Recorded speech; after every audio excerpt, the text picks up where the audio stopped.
डूंगरपुर जिले के सिमलवाड़ा पंचायत समिति की ग्राम पंचायत झलाप में वर्तमान सरपंच नानालाल रोत ने राजस्थान ग्रामीण लाइव प्रोग्राम को संबोधित करते हुए पंचायत की समस्त समस्याओं व विकास कार्यों पर प्रकाश डाला।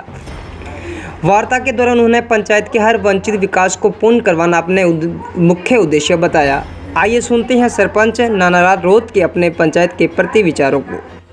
नमस्कार, मैं हूं मोहन नाइक और आप देख रहे हैं राजस्थान ग्रामीण लाइव। आज हम पहुंचे हैं डूंगरपुर जिले की पंचायत समिति सिमलवाड़ा और यहां के वरिष्ठ और पुराने सरपंच झलाप के नानालाल जी रोत जो हमारे साथ में मौजूद हैं। तो सरपंच साहब से जानेंगे इनके क्षेत्र के विकास के बारे में और क्या समस्या हैं और हाल फिलहाल की स्थितियां पंचायत में कैसे चल रही है। तो सरपंच साहब, आपका हमारे चैनल में स्वागत। मैं आप ये पधारे पत्रकार महोदय जी, इसके लिए मैं आपको मेरी ओर से, मेरी पंचायत की ओर से और मेरी गांव की ओर से आपको स्वागत, धन्यवाद।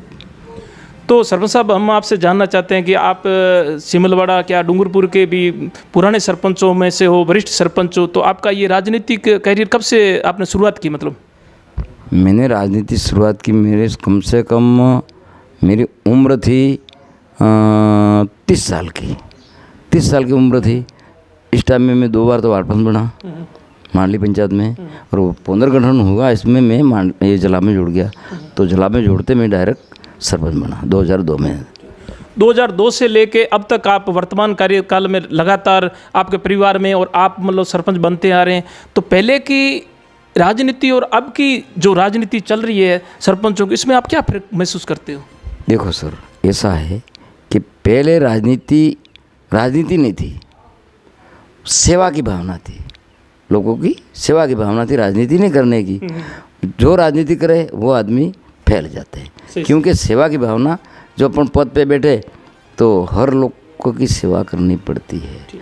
अगर अपन तो राजनीति में घुस गए, इसलिए आरोप प्रत्यारोप ने वो मैं मेरे लाइफ में नहीं किसी का में। तो उस सेवा को देखते हुए आप इतनी बार लगातार सरपंच बनते आ रहे हैं? भाई फर्स्ट में सरपंच बना 1 वर्ष से बना, क्योंकि मैं फर्स्ट आया था मांडली अपने झलाप में, मांडली से आया नहीं, मेरे को जानते नहीं थे।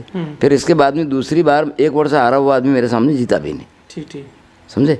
और पहले क्या था कि मजदूर वो कहते थे अपने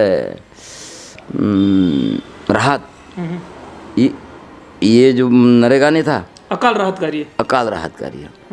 कार्य अंदर मजदूरों को पेमेंट टाइम से पेमेंट कौन करता? तहसील अटले रेवेन्यू विभाग पेमेंट कर रहा था इस टाइम में।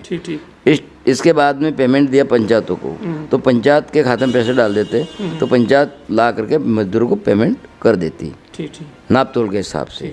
और नरेगा आया तो नरेगा में प्रावधान है पहले से, फर्स्ट पखवाड़ा में लगे लोग तो आज लगे तो कल उसको पेमेंट करना है, एडवांस पेमेंट, आधा पेमेंट, जितनी टास्क बैठती है नाप तोल बैठता है, इसी हिसाब से पखवाड़ा पूरा होते है इसको पेमेंट पूरा कर देना, वो है।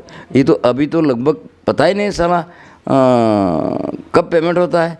और ये ऑनलाइन लोग घूम के थक गए हैं। तो अभी नरेगा में आपको क्या क्या समस्या आ रही, थोड़ा बताएंगे? समस्या बस पेमेंट की समस्या है, सब मुख्य समस्या पेमेंट की है। और अब क्या कहने के अपने ऑनलाइन हाजिरी और हमारा पावर सेक पावर था, वो हटा लिया। हम किसी व्यापारी को सेक दे देते कि साहब पैसा आते तो ये सेक डाल देना। अब हमारे पास में सेक रहे नहीं, तो डायरेक्ट सेक नहीं रहे तो हमको व्यापारी आखिर नहीं करेगा। तो इसका मतलब अब चेक पावर नहीं है, आपकी कोई पावर नहीं होने की वजह से अब मतलब आपको जहाँ से माल मटेरियल जो मिलता था और आप पंचायत में विकास करते थे, अभी आपके लिए मतलब विकास तो बिल्कुल धरे हो गया, खत्म हो गया विकास तो, क्योंकि माल मिलता नहीं हमको। रेती कपसी भाई माल नहीं देगा कोई व्यापारी, हम तो माल तो हमारे पास में तो स्टॉक है नहीं, तो माल तो कोई व्यापारी देगा। तो व्यापारी 2 साल तक कौन सा व्यापारी ऐसा है कि अपन को ठीली व्यापारी को मार्जिन हो तो 2 रुपया 5 रुपये का मार्जिन हो, 2 साल तक क्या कौन देगा अपन को? तो इसका मतलब आपकी पंचायत समिति और आपका जिला नहीं, पूरे राजस्थान में ये समस्या सरपंचों की लग रही है, ऐसा आपको है?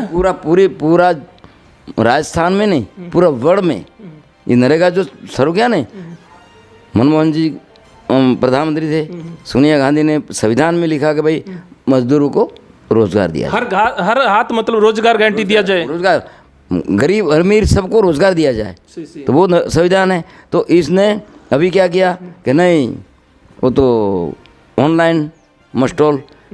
पहले क्या था कि हम मस्टॉल कोरे लाते थे, यहाँ ला करके हम भरते थे। अभी ऑनलाइन लिस्ट दे दी तो मजदूर क्या समझता है कि मेरा नाम आ गया कि नहीं आ गया, और फिर मजदूर भी सलाह थोड़ा आगाबाजी कर लेता है कि भाई काम पे जाए नहीं जाए, तो ऐसा करता है। मतलब हाजिरी अपडेट नहीं होने की वजह से अभी जो मजदूर काम कर रहे थे वो मतलब काम करने में मतलब झगड़ा हो रहा है साहब, मेट और मजदूर का झगड़ा हो रहा है कि जानबूझ से हमारी हाजिरी नहीं लगा रहे हो करके ठीक ठीक झगड़ा कर रहे हैं। बहुत सारे हमारे झगड़ा नहीं हुआ है, पर हम बिजली पंचायत में झगड़ा हुआ ना, मेट और मजदूर का झगड़ा हुआ कि मतलब मेट हाजिरी अपडेट नहीं कर रहा है। हाँ, अब वो तो मेट के ऊपर आएगा नहीं भाई, आम जनता थोड़ी जानती है कि ये हाजिरी ऑनलाइन नहीं हो रही, उनको पता थोड़ा है, वो तो मेट के ऊपर पड़ेंगे नहीं। तो अब इसमें क्या सुधार करना चाहिए? सुधार क्या करना चाहिए कि पहले जो हाजिरी चल रही थी इसी हिसाब से मेट हाजिरी ले ले तो ठीक रहे। बीच में ऑनलाइन हाजिरी कभी संभव नहीं।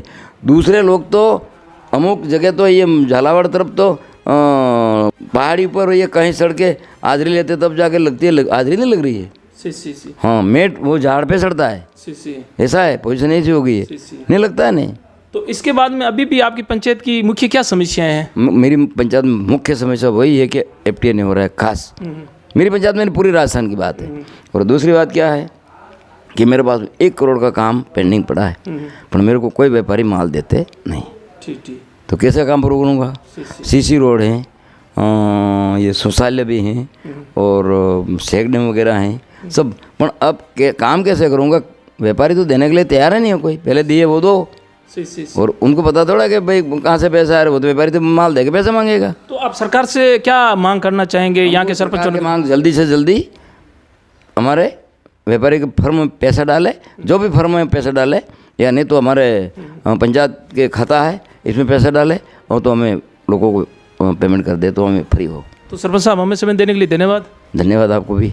ये सरपंच नानालाल जी रोत, ये जलाब की समस्या नहीं है, ना समस्या सिमलवाड़ा की है, ना डूंगरपुर की, पूरे राजस्थान के सभी सरपंचों की यही समस्या है कि एफटीओ नहीं होने की वजह से सरपंच काम कर नहीं पा रहे हैं। लोग इनको मतलब कोई माल मटेरियल देने के लिए व्यापारी दे नहीं पाते हैं। तो मतलब अभी जो विकास है पंचायतों के अंदर काफ़ी अवरुद्ध हो रहा है। तो सरकार को इस पे संज्ञान लेना चाहिए और सरपंचों की जो भी स्थिति उसको सुधार करना चाहिए, क्योंकि सरपंच ही अंतिम कड़ी है सरकार की। जो भी सरकार के अच्छे कार्य चाहे बुरे कार्य जो भी है, पंचायतें ही क्रियान्वयन करती है और सरपंच ही क्रियान्वित करता, तब लोगों में जाके पहुंचती है। अगर सरपंचों को अनदेखा किया जाएगा तो कोई भी सरकार हो उसकी जो भी योजनाएं क्रियान्वयन नहीं हो पाएगी। अगर नहीं हो पाएगी तो सरपंच कोई भी विकास नहीं कर पाएंगे। इसलिए सरकार को इस पे ध्यान देना चाहिए। मेरे सहयोगी सुरेंद्र के साथ मोहन नाइक की रिपोर्ट।